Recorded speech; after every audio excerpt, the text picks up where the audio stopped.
Feature 6, Stephen Gill on writing. And the topic that we are going to discuss today is literature in the age of sickness. I am Dr. Stephen Gill, Indo-Canadian poet, novelist, essayist, and literary critic. In my conversations, feature 6, I am presenting my views on literature in the cyber age.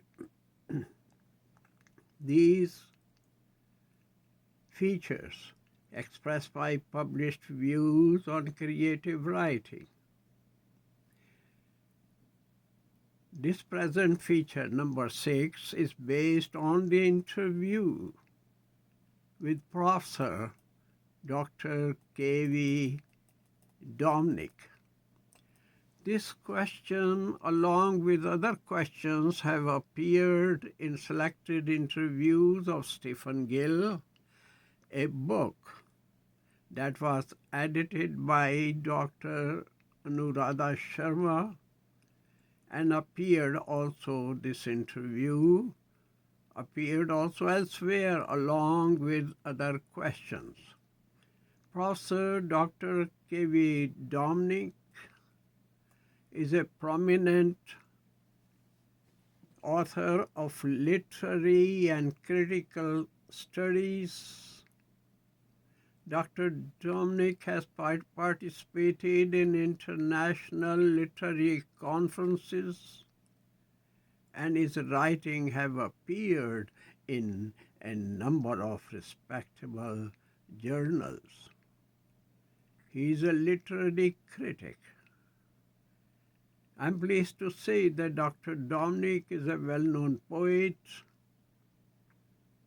a prominent editor, and also a friendly person. Now his question is, how is literature appealing and attractive in this cyber world of hurry, where vast majority are struggling hard for existence and very few elite bourgeois running crazily after wealth? Now, my answer is that literature is a body of written works. I will divide literature into literature for knowledge and literature for aesthetic pleasure. Literature for knowledge includes guides, includes calendars, includes how-to and health books. I am sure that Professor Dominic is not alluding to this type of literature.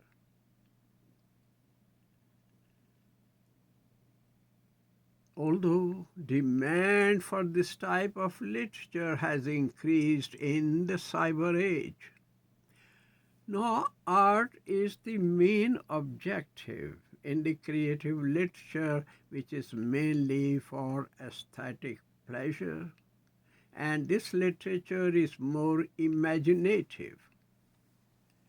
Creative literature has origin in the early devotional hymns to gods and goddesses or nature to please them to avoid disaster. Struggle for existence and to avoid disaster has always been the destiny of human. The fight between human beings and nature has been steadily on increase. It is present in the digital era also, though the shape of the struggle keeps changing. In the early days, most writers of creative literature were from the elite class, including from the class of landlords who had leisure, who had free time to read and to write. They enjoyed good stories from their own ruling groups. And when education became universal, another class started emerging.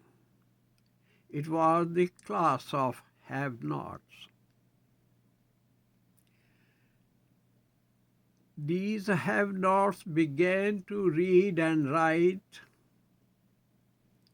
The have-nots began to take material from their own class, from other have-nots. And with the appearance of the printing press, a new era emerged that was a serious challenge to literature, but this creative literature survived and progressed, assuming different dimensions.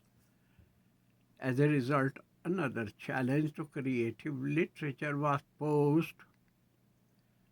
Then it was posed by radio, but this creative literature still survived, though it shaped new avenues. Then came the television age, and now is the cyber age. Email and other modes of communication in the cyber age is a fresh challenge to creative literature. But the creative literature is not going to die. There will always be readers who will like a good story. There will always be readers who would like to read a good poem. There are people who read books in bed. When they go to sleep, they take the book with them. There are going to be more experimentations in the area of creative arts, but there will always be people who have leisure to read. I sincerely believe that in spite of hard work, I believe that in spite of strife, literature will flourish in the cyber age. Those who want to make money, they will have a busy life, a hectic life, and those who have money or just want to create and read will also flourish because of the welfare system by the governments and patronage by the large corporations who, instead of paying taxes, will divert a part of their income to help artists. As long as there are writers and poets, there will be a market for their works. In the most competitive world, there are regimes that have and will introduce welfare systems to help the needy.